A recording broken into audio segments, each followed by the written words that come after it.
Hi there, my name is Fenix Dietz and welcome to Casting Calls America. What you're about to watch is a new series produced by Casting Calls America known as The Reading Room. In this series, we invite writers who are working on any screenplays, stage plays, teleplays, anything like that that is a work in progress, to us, and then we help them cast actors to then read that script and bring it to life in a sort of workshop. This is an opportunity for writers to receive feedback from those who would be performing their script, and it gives the actors the benefit of meeting other actors, performing the script, meeting the writer, and maybe even meeting producers and directors for future projects. Now, the purpose of the series isn't perfection. We're simply providing a workshop for the writers and actors to collaborate and make this script even better. For this first episode, our founder graciously gave a script that he wrote several years ago known as The Interviews. This was a script written by him in 2008 and performed in 2009 and 2010 in both California and even Massachusetts. A lot of the events in this script are based on real experiences that he had while writing it, and it was a joy to bring it to life with a new group and hopefully give it to a new audience as well. Now, I hope you enjoy, and this is CCA Presents The Interviews.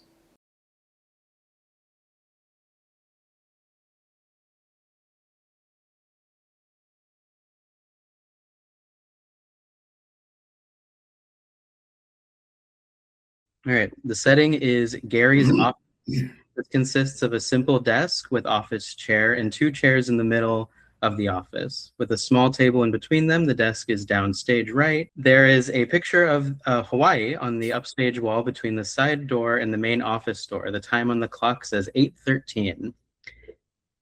Gary walks in from the main door located center stage. Gary is a branch manager for a sales organization.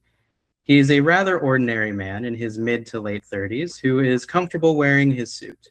He walks over to his desk, sits down, turns on his computer, and starts to read through the papers on his desk. The phone rings and he answers it. This is Gary. Oh, yeah. Hi, honey. Yeah, I know. Our flight leaves at 3. Yeah, I got the Post-it note you left on the fridge. Yeah, I got the ones on the garage door, my steering wheel, too. Yeah, I'm excited, too. Yep. Jason enters through the side door and invites himself to sit down in chair 2. He puts his feet up on the center table, which obviously upsets Gary. Jason is an employee at the same company as Gary and works for Gary. He is about the same age, but a more fun-loving and free-willed individual who takes life much less serious than Gary. Gary is still talking on the phone. Yeah, I know how much this trip means to you. Yeah, okay. I love you, too. Kisses. You sound like newlyweds. I forget. How long has it been? Well, this trip is to celebrate our 5-year wedding anniversary. Remember you were at the wedding? Oh, yeah. Plus, we dated for 2 years before that. 7 years together. Huh. My relationships don't last 7 minutes. Yeah, I wonder why. So when's your flight leave? 3 p.m. this afternoon. That's less than 7 hours from now. Just think, in no time at all, you'll be crammed in a little seat on a big plane for 5 hours with total strangers. Sounds like fun. Wait, if you're leaving today, why are you even here? I had a few things to wrap up. I'll leave soon. As long as I leave by 1, I think I should be okay. Well, because we're friends, I will begrudgingly take on any task you assign to me to help you out today and for the time that you're gone. No, you'll take on any task I give you because you're my employee. Okay, well, there's that too. Anyway, what can I do to help? Well, actually, looking through this paperwork, I think I'm okay. I may even be able to get out of here before 1. Good for you. Wow, Hawaii. That's great. I'm really happy for you guys. Have you ever been? To where? Hawaii? No, I've never been out of the country. Jason, Hawaii is part of the United States. What? No, it's not. Wait, what state is it in? Never mind. I'm really happy to finally take Mary to Hawaii. I'm as excited as I am. She's 10 times excited. She's been dreaming about this for a long time. Picks up a picture of Mary from the desk. Neither of us have ever been there. We've practically been saving our entire married life for this As you may recall, we never had any honeymoon, so this trip kind of is to correct that. Ah, then you should have a real good time. Gives Jason a dirty look. You can't get to me today. Nothing could ruin today. Walks back behind the desk and sits down. This is the day I finally take the love of my life on our long overdue honeymoon. There is a door knock sound, which is quickly followed by the boss entering through the side office door. The boss is an individual in their 50s who is tough and without much sympathy. He leaves no one wondering who is in charge. Gary, Jason, how are the two of you today? Good. Real good. Didn't expect to see you here today, boss. You here to make sure I have everything covered before I leave? Well, don't worry. It's all covered. Not exactly. You know your counterpart from over at the Crosstown office? Who, Rick? Yeah, I know Rick. Well, he called in sick. I need you to take over doing the interviews he had scheduled for today. I need you to hire a new sales rep for his office before you leave. But boss, my wife and I leave for our Hawaiian vacation today.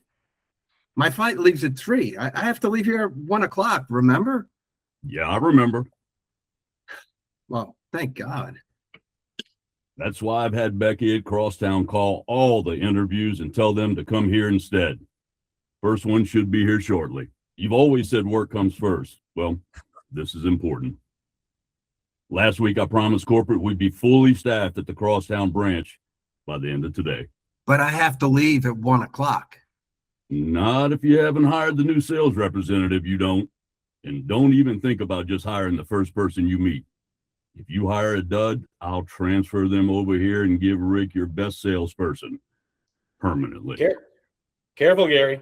You wouldn't want to lose me. Looks down at Jason.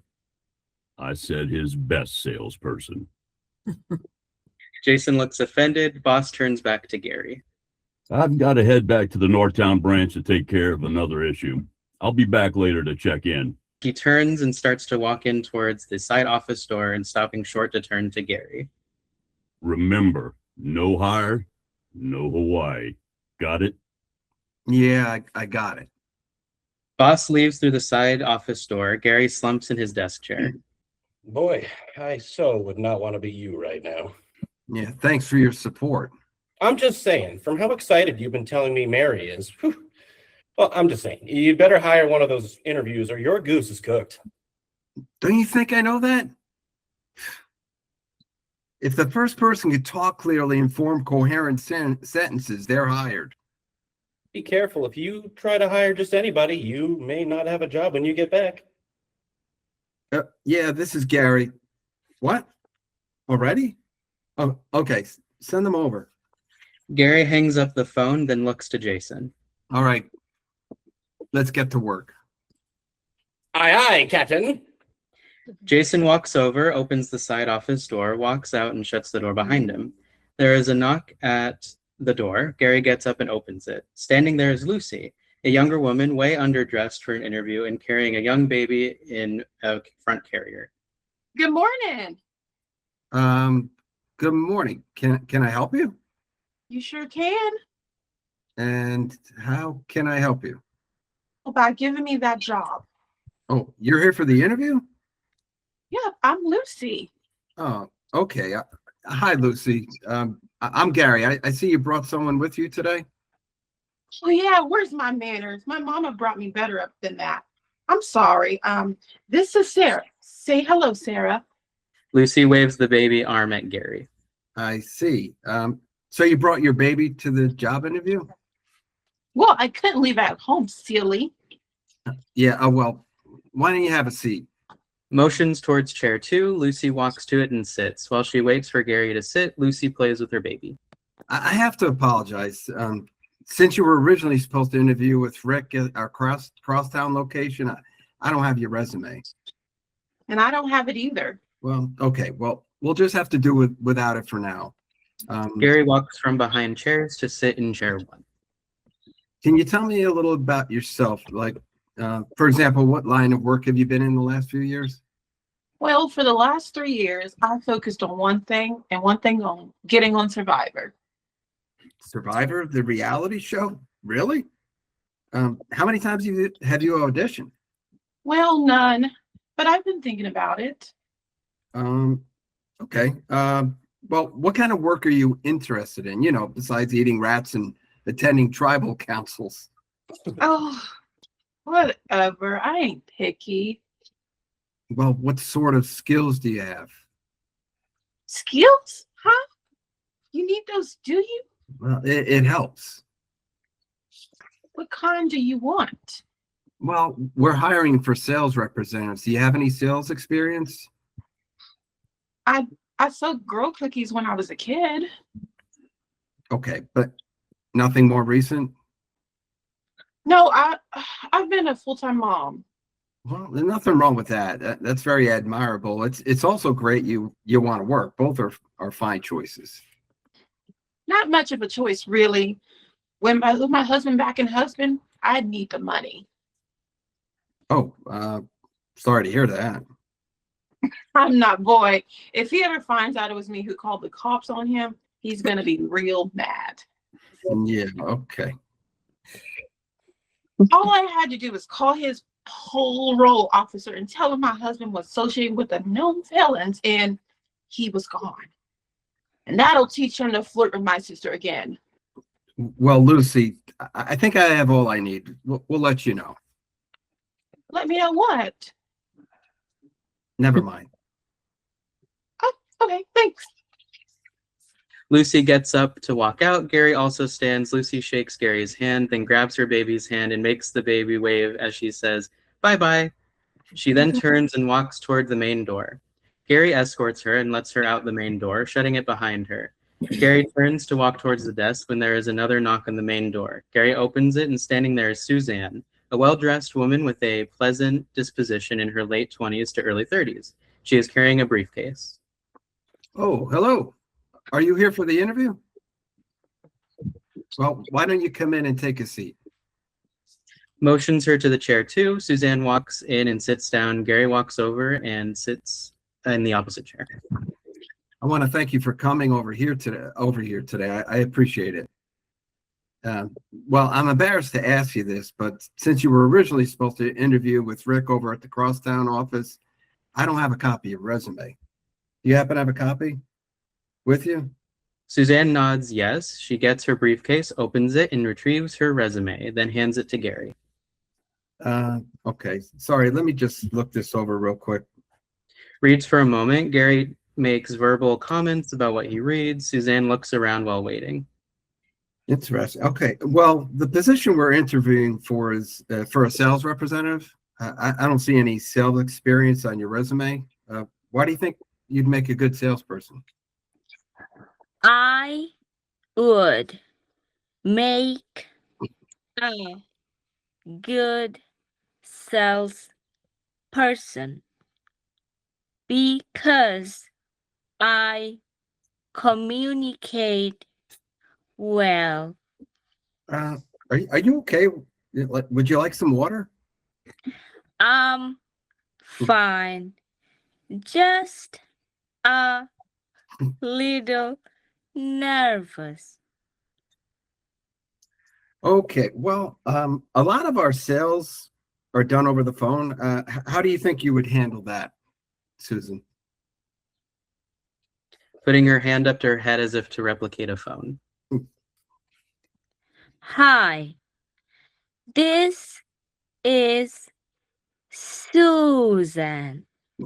How can I help you? Okay, but Yes, I would be very happy to explain our services to you in detail. Do you have a quick moment? okay, that's fine. Are you good at typing emails? I've never seen the need for come. Computers. Sir, please don't interrupt me. I am trying very hard to explain to you my qualifications with which to be best help serve you and your company, and don't appreciate the interruption. Okay, I'm sorry. I was just trying to help. Okay, sorry. I get a little heated. What I was saying was, I'm not a well-versed on computer as I would like to be. Okay, well, we require our sales representatives to be computer literate. No, I can read just fine. No, computer literate. You know, be well versed on how to use a computer. Oh, my apologies. I didn't understand you. You talk very fast. Okay. Well, sorry about talking too fast. Moving on. I see on your resume you graduated from college and you were a collegiate athlete. Like, what sport did you play? Track. I like to go fast. Oh, okay. Well, that's definitely something to be proud of. Yes. Well, you know, Susan, I don't know what else to ask. I mean, we have some basic requirements for our employees, and I'm concerned about your ability to meet those requirements. You know, we'll keep your resume on file. I'll let you know. Can I ask you a question? I don't know. Can you? What? Nothing. Sorry. You were saying something. What were you saying? There you go again, being all heard to. Understand? Is that what you're trying to say? Understand? That's it. I have been very patient, sir, with your rude and hard to understand interview, but you need to interrupt me when I am trying to clarify, lay out my qualifications. I just don't understand. I don't believe I want to work for a company like this. Good day. She storms over and then out of the main office door. Gary sits stunned for a moment, then hears another knock on the door. He gets up and walks over to the door, opens it, and finds a still upset Suzanne. I need my briefcase. Suzanne stomps over to where her briefcase is, picks it up, and walks out, all while Gary is still at the door, closes it behind her. Gary walks back over to his desk, sits down, and stares at nothing special. The phone rings, he picks it up. Yeah, okay. Yeah, just send him in. Gary hangs up the phone and then as quickly picks up the phone again and dials. Okay. Yeah, I forgot to ask. Has Becky from Crosstown faxed over those resumes yet? No? Okay. All right, thanks. Puts the phone back on the receiver harder than normal. There is a knock at the main office door. Gary gets up from his chair and goes to answer the door. He pauses and takes a deep breath, then opens the door. On opening the door, you see James, a pleasant-looking man in his late 20s to early 30s, who is properly dressed for an interview. He is carrying a manila folder. Oh, good morning. Why don't you have a seat? Motions for James to sit down in chair 2. Oh, thank you. First off, I'd like to thank you for rerouting yourself on such a short notice. No problem. Completely understand. I heard Rick at the other office is ill. Please pass along my best wishes to him. I will, thanks. Now, as unfortunate result of having you come over here, I don't happen to have a copy of your resume handy. Oh, well, I brought along a copy. Hands Gary the resume, quickly pauses, then continues. But can I ask, if you don't have the resume of the people you're interviewing already, do you know who to interview? Well, honestly, at this point, whoever shows up, I'm interviewing. I see. Interesting. I mean, no offense. None taken. Okay, well, James, you seem to have quite a bit of experience here. You've worked for some fine companies. I mean, JetBlue? I worked in customer service, And Enron? shareholder relations, And then Postal Service? divisional employee morale officer. Okay. So as you know, we're looking for a sales representative. Do you have any sales experience? Oh, of course. In fact, after high school, I worked as a salesman at a local shoe store. That was my first time in sales. Okay, great. Now let's talk about some of the jobs you have here. How long did you work at JetBlue? 3 days. 3 days? Why so short? Well, it wasn't my fault. What wasn't your fault? The reason I got fired, it wasn't my fault. Okay, all right. Well, understanding it wasn't your fault, why were you fired? Well, I worked in customer service and I helped ensure people's baggage was properly handled. Well, I accidentally mischecked someone's carry-on as checked luggage. And you got fired for that? The people got their luggage though, right?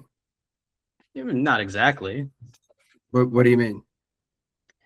Well, it was their dog purse with their chihuahua in it. And you know how baggage handlers are. Their dog was in the bag? Was. Well, you didn't mean to, right? Oh, God, no. I love dogs. Okay, well, I won't make you rehash that any longer. Thank you for your understanding. Tell me about Enron. That one really wasn't my fault. Okay, well, all right, we'll move on from that. Thank you. What about the Postal Service? How long were you there? Oh, there. I was there twice as long as JetBlue. 6 days? What happened? Well, it wasn't my fault. Fired from there as well? You know the phrase going postal?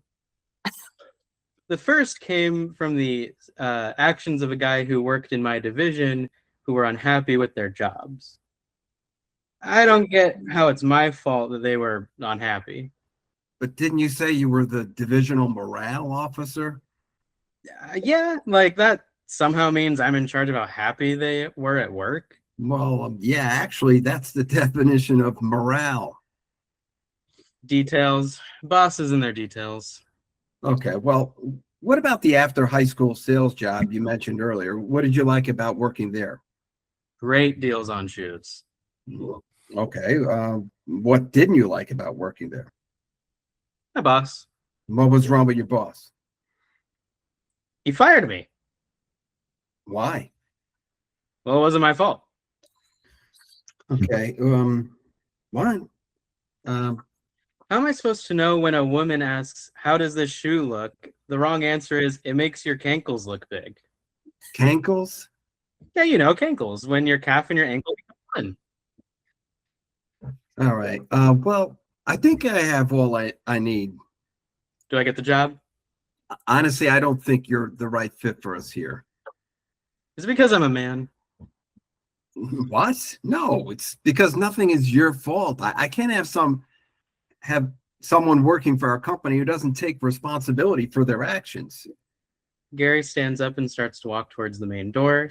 James stands up very fast and chases Gary, crossing in front of the chairs. But I need this job. I have to get this job. This is my last chance. My last interview went very wrong. But It wasn't your fault. Oh, all I did was compliment a picture on the guy's desk. I said, wow, your son's a muscular young man. He must play linebacker on his football team. Yeah, so Turns out the picture was of his daughter. goodbye, James. But I need this job. I'll do anything. All right. Call security. Have them make sure the guy who just left doesn't come back in. Okay. Thanks. Gary sits down in his office chair, stares out at nothing for a moment, then starts pounding his head on the desk,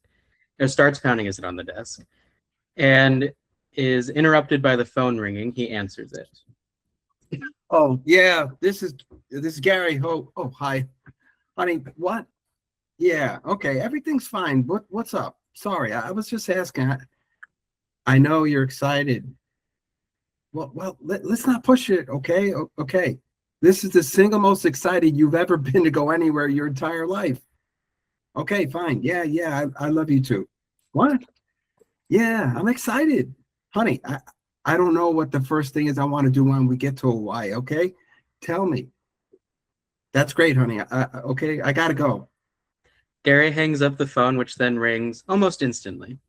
Yeah, hello. Yeah. There's another interview here, okay? Okay, send them over to my office.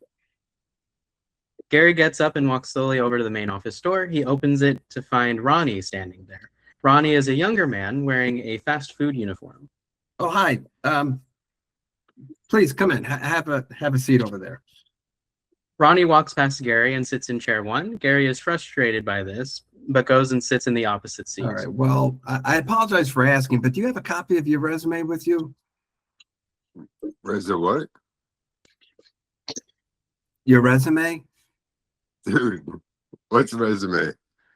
You know, the piece of paper that has your education and work experience listed on it? Don't have one. Okay. Well, why don't you tell me a little bit about yourself? I'm guessing your name is Ronnie and you work for fast food now? Dude, how did you know that? Are you psychic? You're wearing your work uniform with your name tag. Oh, yeah. Is that your main job or do you have another one? Oh, I have another job too. Okay. And where's that? Starbucks. Oh, I love Starbucks. How do you like being a barista? Dude, what did you call me? A barista, a coffee server? Oh, yeah. That, well, it's cool, except we have a lot of foreign speaking customers and it's hard to understand them. It's always venti this and tap al Pacino that. I mean, come on. I only talk English. Yeah, you sure do talk a good English. What's your favorite drink to make? Dude, I love to make a venti ice white mocha with whipped cream with light ice and non-fat milk. All right. Well, you know, I like a nice cup of plain black coffee myself. I don't know how to make that one. Well, so you have two jobs, right? What are your future plans? What is your career goal? Turns and stares at Gary for a moment, then speaks with all the seriousness in the world. I want to be a rock star. What? Rock star, dude. I'm going to be a rock star. Gary pauses, then starts to look around as if looking for hidden cameras. What? What? Nothing. Just waiting to be told I'm on candid camera or for Dick Clark to tell me I'm on bloopers and practical jokes. Who? You know, Dick Clark, American Bandstand, New Year's, Rocking Eve. Nothing. Just, okay. So why do you want to come to work for us? Are you offering me a job, dude? Well, I'm asking you an interview question. Oh. You're here for an interview, right? No. Then why are you here? I was dropping off the breakfast order for someone down the hall. I was looking for the bathroom when you asked me to sit down.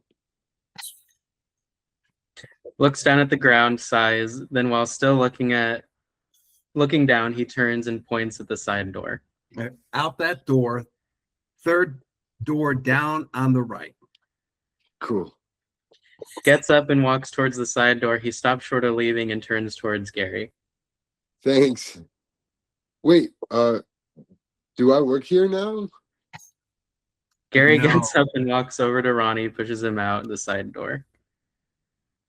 The phone starts to ring. Gary gets up and walks over to his desk, then picks up the phone. What? Oh God. Okay. Send her in. Gary doesn't move and stays standing at his desk. Now looking out into space, there's a knock at the main office door. Gary slowly walks over to the door. He opens the door and Jill walks in. Jill is a middle-aged woman who is dressed very professionally, carrying a padfolio. Hello, sir. It's nice to meet you. Likewise, miss. Martel, but please, call me Jill. Okay, Jill. I'm Gary. Why don't you have a seat? Thank you kindly. Do you happen to have a copy of your resume with you? Oh, of course. Jill hands him the resume. I heard the sales manager over at the crosstown office called in sick just today. I figured when the young lady called me this morning, it must have been so sudden that you probably didn't have a copy of anything, so I brought my cover letter and references. She hands over 2 more pieces of paper. Gary accepts the papers with a pleasant look of surprise. No, you're right. I didn't have these. Thanks. Thank you. Oh, of course. If it's one thing I've learned from all the sales experience that you see listed on my resume, it's that you should always be prepared. Well, true. Very true. Well, let me ask you a few questions. First, why are you interested in working here? Well, after being prepared, next on my list is being informed. I read a lot about the industry and I know the firm is top in its class. Well, this is also true. Tell me, what is your sales strategy when you're meeting a new client? I'm a consultative salesperson. I believe my job is to determine the client's needs, see if I can, in fact, help them. Then I explain exactly how my solution is that, a solution. I solve my clients' problems. Fantastic.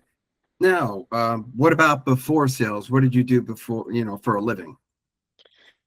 Well, to be honest, most of my work experience is in sales. During college, I did some volunteer work. I spent a lot of time at hospitals. Since then, I've been in sales, one form or another. And why have you had to leave your other sales jobs?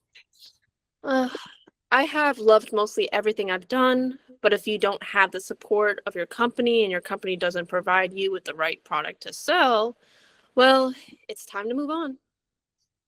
Understandable. But Jill, let me be honest. You're the first person I've talked to today that I've gotten this far with, so I almost forgot all my normal interview questions.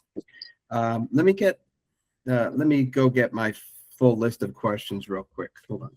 No problem. Gary gets up and walks over to his desk. He looks down at his desk and begins to look through the pieces of paper. Jill is watching Gary, then looks straight at as if patiently waiting, then turns her head abruptly and talks in a loud whisper. What? How should I know? This really isn't the right time to talk about this. Well, let me finish this interview. Oh, quiet. Here he comes. Walks back over to chair 1 and sits down. So, understanding why you left some of your previous jobs, why did you leave your last job? Don't get me wrong. I loved it there, but my boss didn't always, see the same things I did. Oh, okay, I understand that. What did you like about working there? It was a great work environment. I always had someone to talk to. Well, having great coworkers does make any job better. The phone rings. I'm sorry. Do you mind if I grab this real quick? It's been a hectic day. Of course. I understand. Gary gets up to go answer the phone. Jill starts to look the same way she did before and starts to talk again in a loud whisper. How would I know? Okay, I think. How do you think it's going? Oh, he's coming. Here, what? Great. That should help. Okay, you gotta go. Yeah, okay, yeah. Just have her fax them over now. Yeah. Send them all over. I don't care. Just fax them. Gary turns as Jill is shooting the non-existent person she is speaking with. Shooing. He hangs up the phone and walks back over and sits in chair 1. I'm sorry about that. No worries. Now, let's get to your references. You have some very kind letters here. You really know Jack Nicholson? Yeah, I met him at a hospital. He was always hanging around with some big Indian guy.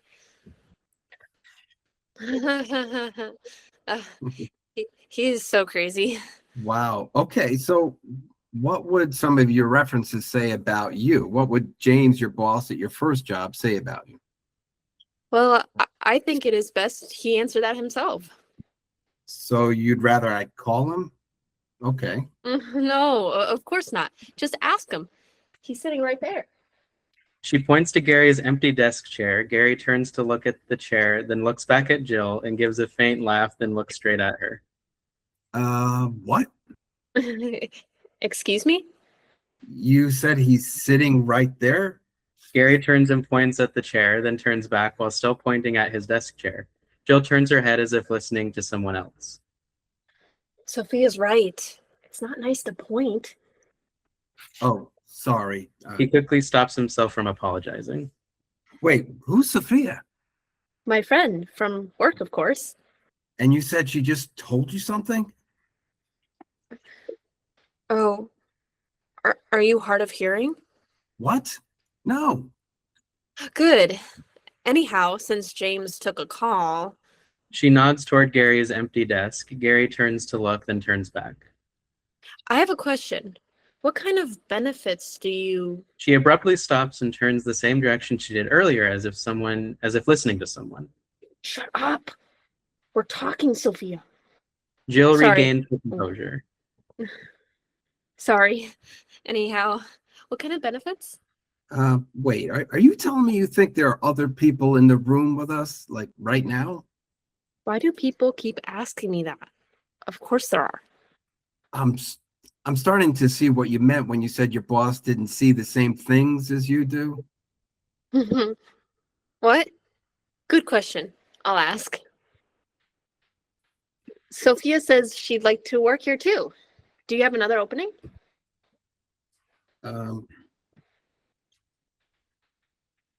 It was nice meeting you. I mean, all of you. It was nice meeting you. We'll let you know what we decide. Oh, okay. Thank you. I look forward to hearing from you. Gary shuts the door and turns to walk away. There is a knock at the door. He turns back around and opens the door. Jill walks in past Gary and looks around the room. Come on. Let's go, guys. Jill nods her head as her people walk past her and says their names as she goes. After the second one, Gary begins to shut the door. He is stopped abruptly by Jill. Don't forget Betsy.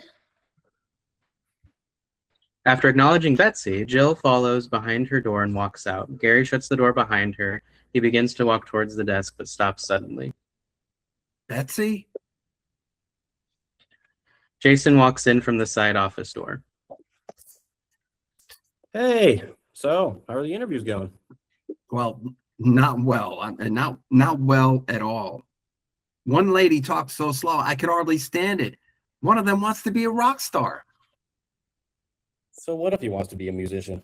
I didn't say musician, and neither did he. He said, and I quote, "I want to be a rock star." That's too funny.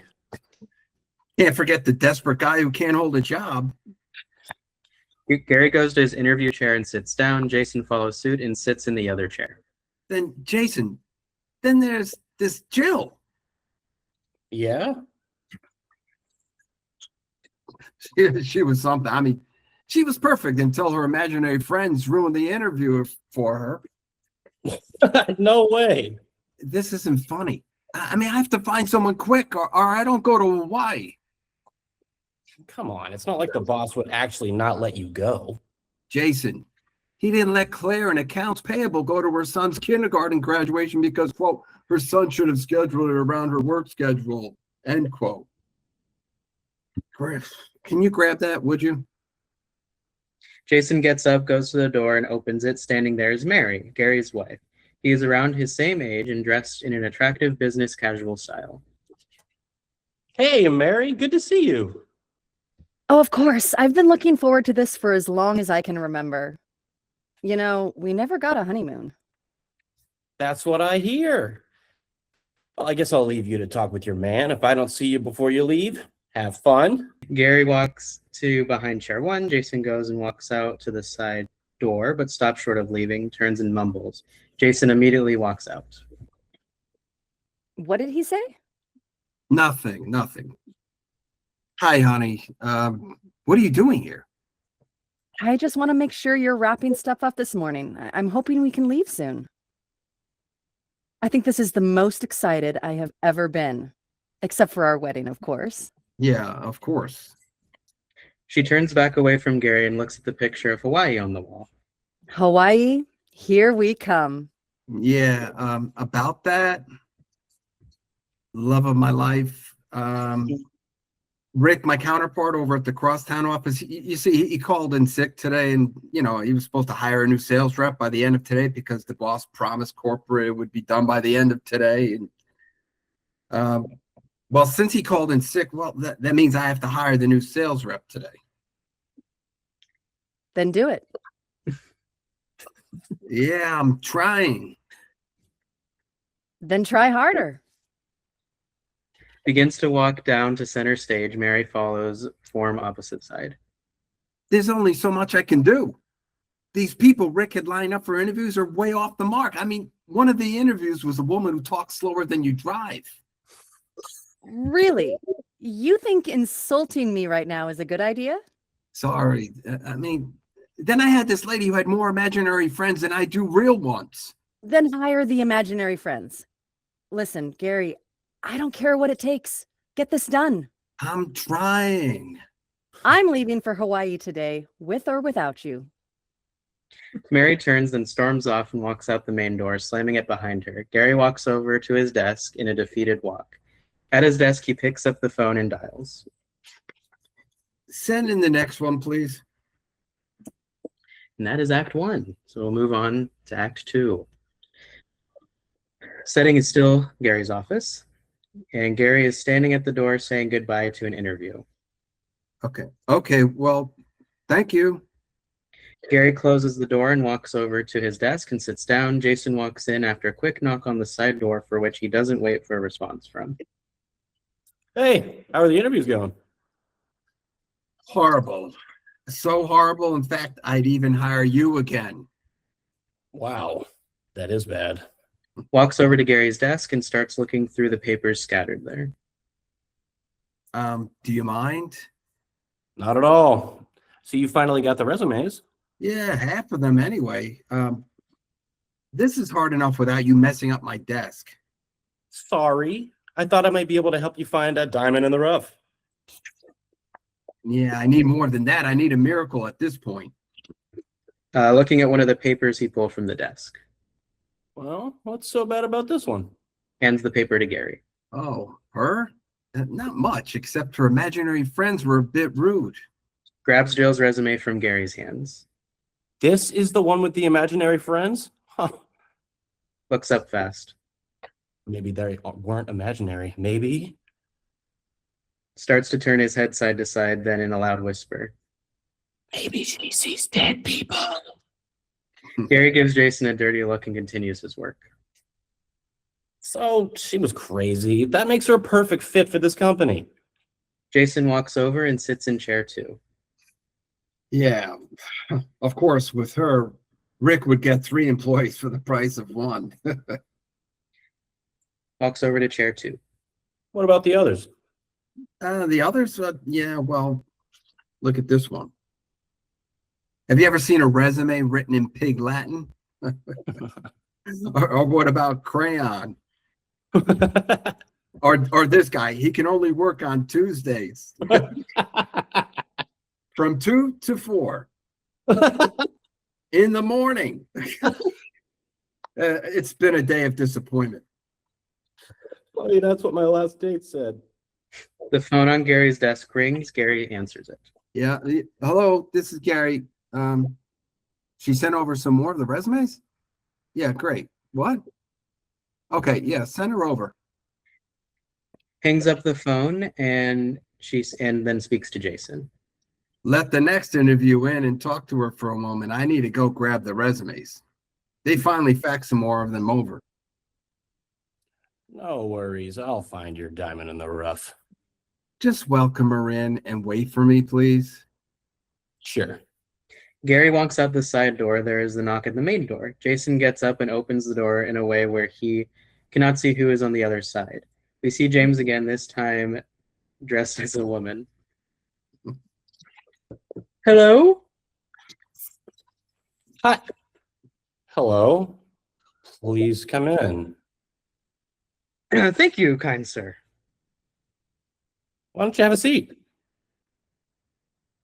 Motions towards chair 2, which James sits in. Jason walks around from the opposite side and sits in chair 2. Gary's the man you'll be interviewing with, but he just had to step out for a moment. That's totally okay. Can't I just interview with you? No, I was just asked to make you feel welcome. They just sit for a moment, awkward. Oh, I know something I can ask to help Gary out. Do you have your resume with you? Oh no, I thought you guys had it. Well, the interviews were supposed to be out at the Crosstown office, so they have all the resumes. I think he's getting the rest of them right now. Oh, I see. Gary walks in with an armful of papers. His arms are full and he doesn't see James. He walks straight over to his desk. He starts to set stuff down and talks without looking up. Sorry, I'm late. The Crosstown office finally sent me more of the resumes for today. I hope Jason has been treating you well. Very well. As James is speaking, Gary begins to sit down. As he hears James speak, he misses his chair and falls to the ground in shock at what he has just seen by looking up. Wow. Okay. Are you okay? Are you okay? Yeah, I'm fine. I'm fine. Could you give us a moment? Jason, can I see you real quick? Oh, sure. Starts to walk opposite side of the room, and Jason walks over to Gary. What's up? What's up? That's the guy I interviewed earlier that couldn't hold a job. Gary, that's a woman. Grabs Jason by the shoulders and turns him to face James, who is admiring a picture on the wall. That is a man. A poor excuse for one at that. No. Turns Jason back to face him and starts nodding his head frantically. Yes. Yes. Jason turns and looks again.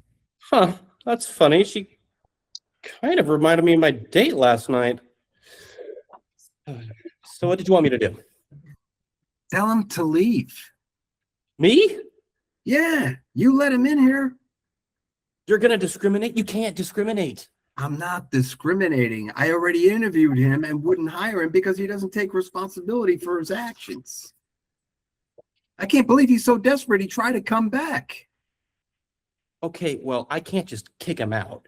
If we don't give him, her, whatever, an interview, we could be in trouble. Yeah, fine. You interview him. I'll be back in 5 minutes. Have him out of here before then. Got it. Gary walks out main office door. Ma'am, Gary had to go, but asked that I finish the interview. Would you please have a seat? Sure. James sits down, adjusting his clothes. Jason then sits in chair 1. So, what was your name again? Jamie. Okay, Jamie, let me see if I can find your resume. Don't worry, I have it right here. I thought you said you didn't have it. I just remembered. Oh, okay, thanks, Jamie. So, it says here you were a Playboy model. Oh yes, when I was younger and before the children. See here, it says you were a member of your sorority in college. Phi Fata Kappa. So, why are you interested in working here? I think it would be a great place to work and expand my career. How so? Well, I have a variety of experiences that would help me be an asset to your company. but I think your company has the industry knowledge and reputation to help me as well. Okay. Well, what makes you think you'd be an asset here? I can adapt to any situation. You may even say I can change who I am if the situation calls for it. Yeah, I can see that. Well, we have some more interviews, so I think we're just about done here. Great. Do I get the job? Don't call us. We'll call you. Great. I look forward to hearing from you. I really need this job, man. I mean, great. I look forward to hearing from you. I would truly enjoy the opportunity to work here. Jason pushes James over and then out the main office door. James blows Jason a kiss as Jason shuts the door. After a short moment, the boss comes in from the main door. Wow. Who was that? One of Gary's interviews. That was one handsome woman. Did he hire her? If not, maybe I should go give her my number. Oh my God, boss, don't do that. But I'll give you her number. You should definitely call her. Thanks. Where's Gary? There you are. How are the interviews going? They could be better. How did she do? As well as could be expected. You let him interview that woman? Well, there were special circumstances. Huh? Jason, don't you have work to do? Nothing as interesting as this. We've got rock stars, drag queens, and imaginary people coming in and out. I don't want to miss the next one. Gary and boss both stop and stare at Jason unapprovingly. Fine. I'm going. Come along, Billy. Looks like we're not wanted here.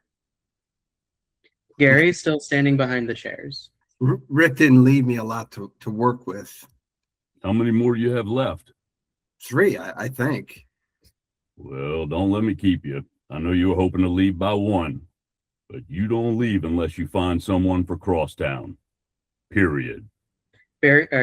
Boss leaves through the side door. Gary walks over to his desk and sits back down in his chair. His desk phone rings. Yeah, this is Gary. Oh, hi, honey. Yeah, no one good so far. Yeah, I know. Yeah, I hear you. You're looking up divorce attorneys in the phone book? You know, you can probably find them easier and faster on the internet. Hello? Hangs up the phone. There is a knock at the door. Gary gets up, carrying the stack of resumes from his desk, walks to the main door and opens it. No one is there. He hears the knock again, realizes it is from the other door. He sets the resumes down on the center desk. He walks to the side office door and opens it. In walks Annie, a woman older than 55, but is dressed to appear and act more like someone in their 20s. As Annie walks in, Gary backs up. What's up? How are you? Good, thanks. Awesome. How are the kids? I don't have any kids. So when's the big trip? How'd you know? Grabs a headset off her ear, previously not visible, looks right at Gary. Hold on a second. Really? Oh, that's so hot. Oh my gosh. Nothing. I just had to drive all the way to this interview I had set up. Yeah, I'll let you go. Ta-ta. Makes motion to turn off the phone, then looks at Gary. That was my BFF, Lauren. I'm Annie. Oh, yeah. Hi, Annie. I'm Gary. Your BFF? Best friends forever. So let's do this. Okay. You know, Just have a seat. OMG, the light in here is so amazing. OMG? Oh my God. Okay. Well, Annie, where do I begin? Do you have a resume with you? Well, that's not how I do it. Excuse me? Whatever. Searches through papers on center table. Okay, Annie, I found your resume. It looks like, yeah, here. It says you've been retired for a few years. Well, What else am I gonna do? My husband plays golf 31. What, 31? 24 plus 7 is 31. Oh, okay. So you're bored? Yeah. OMG. Do you allow dogs at work? Well, no. Annie's cell phone rings. She answers it. Annie in the house. Hey, you made nothing. What are you doing? Uh-huh. Uh-huh. Oh my gosh, it's so hot. No way. No way. No way. Gary is getting more visually frustrated. Oh my God, that's so hot. Oh, my interview, it's going okay. No, I've been here 6-7 months. 6-7. Yeah, I'm still doing it. Yeah. Okay. Bye. Looks at Gary. What? Well, first off, A text message indicator goes off. Annie grabs her cell phone and starts to laugh out loud. okay, Annie, I think I have everything I need here, okay? What, are you serious? You were like the worst interviewer ever. You didn't even ask me very many questions. So whatever. She gets up and starts to walk out the door when her phone rings again. She answers I'm it. in the Gary's house. Oh, my interview? She turns and looks back at Gary, then back towards the side door she came in from. I so nailed it. Annie walks out the side door. Gary is left standing in the front of the chair he was sitting in. The phone rings. He walks to his desk and answers the phone. Gary in the house. Oh, sorry. What's up? Okay. Yeah, send him in. Gary walks over and opens the door without a knock. There is Ronnie. Dude, I remember you. Lifts up paper bag. Did you order lunch or something? Gary slams the door on Ronnie without saying anything. He turns and starts to walk away when there is a knock at the main door. Gary walks to it and answers the door. Standing there is Charles. He is a well-dressed man who carries himself with a hint of arrogance. Charles walks in past Gary as he opens the door, then turns and goes to shake Gary's hand. Hi, I'm Charles. Hi, please come in. Have a seat. I'm Gary, sorry we had to call you all the way here for this interview. No problem. My buddy Frank had an interview that was over 35 miles away from his house one time, so this isn't so bad. Well, my apologies still. Rick, the manager you were supposed to interview with at the crosstown office, is real sick. So Yeah, my buddy Bill is real sick too. They say he could die. Oh, wow, that's horrible. I hope he feels better. Anyhow, I'm sorry to ask, but I can't seem to find a copy of your resume in the stack. Do you happen to have a copy with you? Yeah. My buddy John is one of the top office supply salespeople in the country. Got me the resume paper, the best in production at wholesale. Oh, well, that's great. So Charles, why do you want to work for us? I have a buddy, Mark Tonis. He used to work here until a few years ago. He was the best salesperson this company ever saw. Sold more units in a month than everyone in his entire region combined. Yeah, I knew Mark Tonis, and I bet not as well as I do. I was at his wedding, anyhow. So my buddy said I'd be a great fit here. well, it says here you went to school at the University of London. What did you study? Business, like my buddy Ron. He got his MBA from Harvard a couple of years back. Well, good for him. I mean, okay, of the jobs that you have listed here, the ones since you graduated college, which one did you enjoy the most? I'd say my job as a car salesman. Oh, really? Well, yeah, why is that? Mostly because my buddy Bill, he was the sales manager, the best one they ever had. He made it a great place to work because he was so good at what he did. Yeah, you sure have a lot of buddies.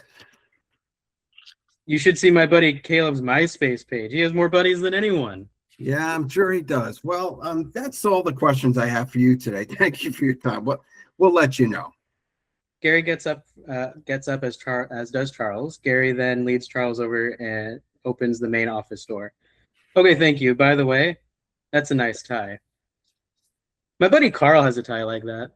Yeah, goodbye. Wait, I forgot to ask. Do I need a special pass from you guys for the valet out front? We don't have a valet at this building. Then who did I give my car? Oh no! Leaves through the main office door briskly, yelling out the still open door. I hope one of your buddies a cop. Good luck. Gary shuts the door. Jason walks in from the side door and stops behind chair 2. Gary turns and faces him. How was that one? Oh, he was one of those guys who knows someone who's done everything better than you have. I have a buddy like that. Yeah, what? What? Picks up resumes from the center table, brings them to his desk, and sits down. I don't know what to do, Jason. I mean, I only have one more interview left. Do you know anyone that would want to work for this company? I have a few friends I think would be perfect for this job. Really? Why didn't you say so? What are they like? That's the best part. They're just like me. Oh, yeah, never mind. Hey, that hurts. Do you seriously know some good people? Yeah, but none of them have any sales experience. They're kind of unreliable. They'll probably want way more than they're worth and will probably still cause problems. Wow, they really are like you. Ha ha. I'm being honest here. I wouldn't want you to waste any more of your time. I don't think I know anybody who could actually solve your problem. Gary begins typing on his computer. He gets an error sound. He types more and continues to get an error sound. After a few times, he slams shut his laptop in frustration. He calms himself down and gets depressed. Mary, she's just so mad. Stands up and walks to the front of the desk. He keeps reminding me how important this trip is to her, like I don't already know. Well, I sure hope the next one is that perfect interview for you, buddy. I really do. Thanks. So, all right. I better see if the last one is ready. I'll talk to you later. Good luck. Jason leaves out the side door. Gary then picks up the picture of Mary on his desk. Looks at the picture. Oh, well, honey, one last interview. Here's hoping. Gary walks back around to the other side of his desk, picks up the phone, and dials. Is the next one ready yet? Yeah, okay. Send her in. Gary gets up, walks to the main door, and opens it. After a moment, Helen walks in. She has on a professional work outfit and is carrying a purse. She is intoxicated, but this is not obvious right away. Oh, come on in. I have a seat. I'm Gary, and you are? Helen. Oh, well, nice to meet you, Helen. Why don't you have a seat, okay? He motions towards chair 2. She goes to sit down and nearly misses. Gary is closing the door and has his back turned and does not see her almost fall. Gary walks over and sits down in chair 1. Oops, sorry. I forgot to get your resume. Gary gets up and walks over to his desk, his back to Helen. She takes a flask out of her purse and takes a non-discreet swig. Gary turns around as she is putting the flask away. The Cresttown office said they faxed over all the resumes, but I can't seem to find yours. I have a copy. Oh, okay. Great. Helen pulls out a piece of paper that has been folded multiple times and hands it to Gary, who then unfolds it. Okay, thanks. I see you live around here, but went to college across the country. What made you move out there? She holds up a finger as she thinks and pauses to answer. I needed a change of scenery. Well, I understand that. I went to college away from home too. Well, Helen, I see you left your last job a few months ago. What have you been doing since then? Applying for as many jobs as possible. There's a knock at the door. Sorry, excuse me for a moment. Helen waves him off as if no problem. Gary stands and goes to the side door while he stands there. Helen takes out her flask and takes a couple more swigs. Flask. After a few moments, Gary walks back over and sits down. Welcome back. Oh, well, thanks. Sorry about that. Where were we? Where were you? Well, I don't recall. That's why I'm asking. Oh, yeah, your last job? You always talk about something more fun. Actually, it's pretty important. Why did you leave your last job? It looks like you had been there like quite a while. Yep.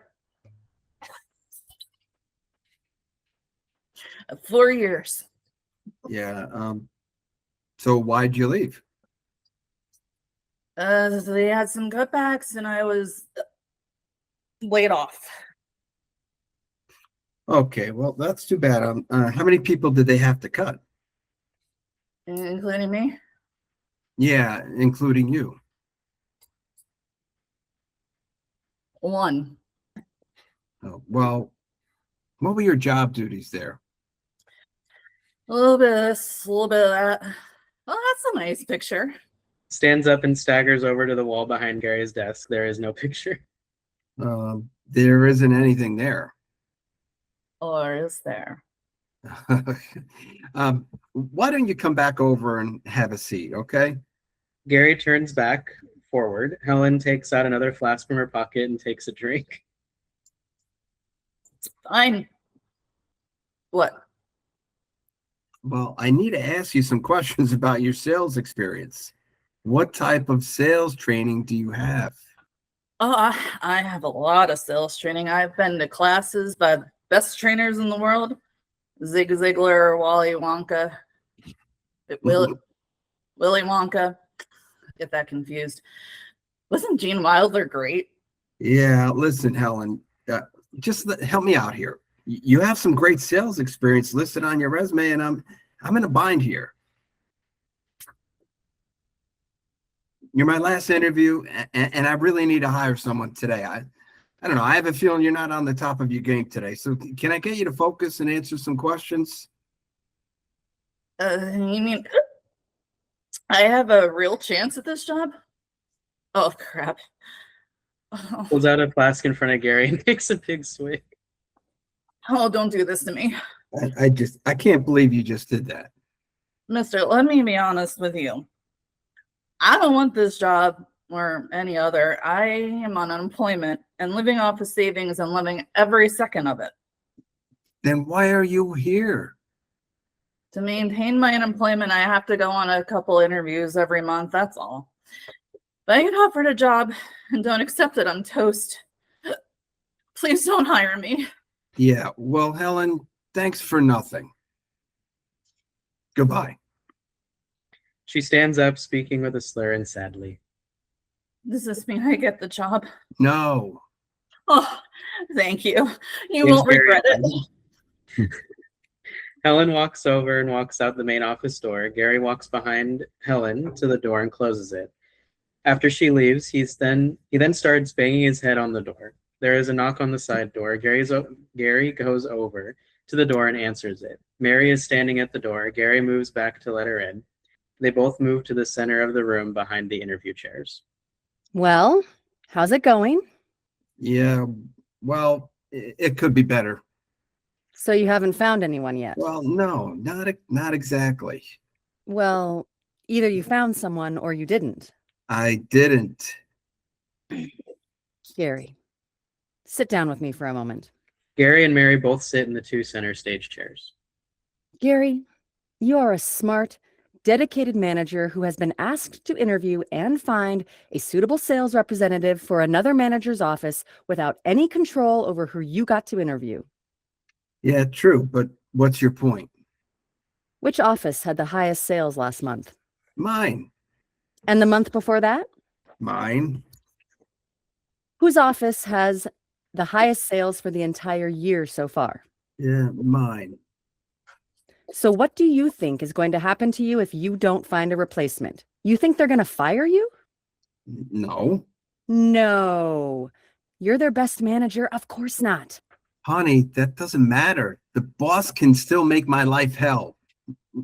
No, I need to do this. Okay, then do it on your terms. You are the most important person he has working for him.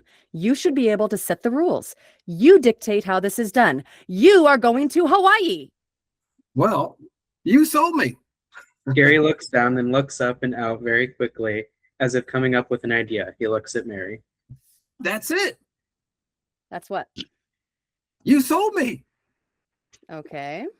You. I want to hire you. Me? Yeah. You're great with people. You're professional. You're a natural saleswoman. And you're smoking hot. Back to excited. Plus, you have no interest in joining a rock band. Excuse me? Never mind. My point is, you'd be perfect. Gary walks over to Mary, who stands up. And the job is at the crosstown office, so there's no conflict. We wouldn't actually be working together. Okay. So, what do you think? I think. Yes. Hawaii, here we come. Gary and Mary share an embrace. Boss walks in from the side door. Gary, don't worry about doing any work on my account. Gary and Mary stop their embrace. Boss walks down towards them. Boss, I found the next crosstown superstar. Oh, really? Who? Mary. What? She's perfect. She's smart, good with people. And damn good looking. Yeah, and damn. Yeah, well, what do you think? Welcome to the team. Now let's go talk pay. He walks her to the side door. I don't want Gary to hear. He might get jealous. Gary stops at the comment and then just stares at the door as they exit. After a pause, he turns around, walks over to his desk, and sits down. He then cracks a big smile and puts his feet on the desk. Jason comes in from the main door and closes it behind him. He then walks over to Jason. Boy, you look calm. Yeah, I am. We hired the new crosstown sales representative. Let me guess, rock band boy. Nope. Is the person you hired real? Yes. Yeah, they're real. Who is it? Mary. Mary. You're Mary? Yeah. Think about it. She's professional, a natural saleswoman. Stone cold fox. Right. What? Hey, watch it. Anyhow, she's in with the boss talking terms now. I wonder what he's going to pay her. Not my problem. Mary walks in from the side door. Jason turns his head and sees her, then walks over to her and gives her a big hug. Congratulations! Thanks. All right, I'll leave you, birds. Have fun in Hawaii. Try not to think about me the whole time you're there. No, don't worry, I won't. I was talking to Mary.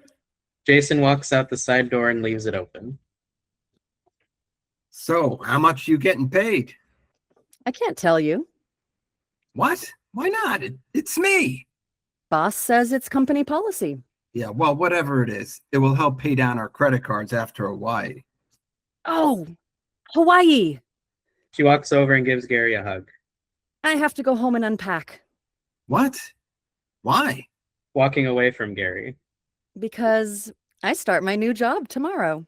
Gary looks forward and drops his head in defeat. Curtains close. Now, I hope you enjoyed watching this first episode of The Reading Room with the interviews by Brian Jagger.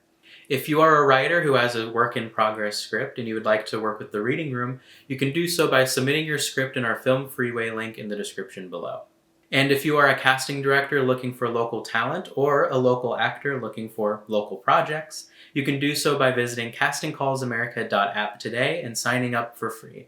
And you can do so by visiting the link in our description. Thank you, and we hope you enjoyed The Reading Room.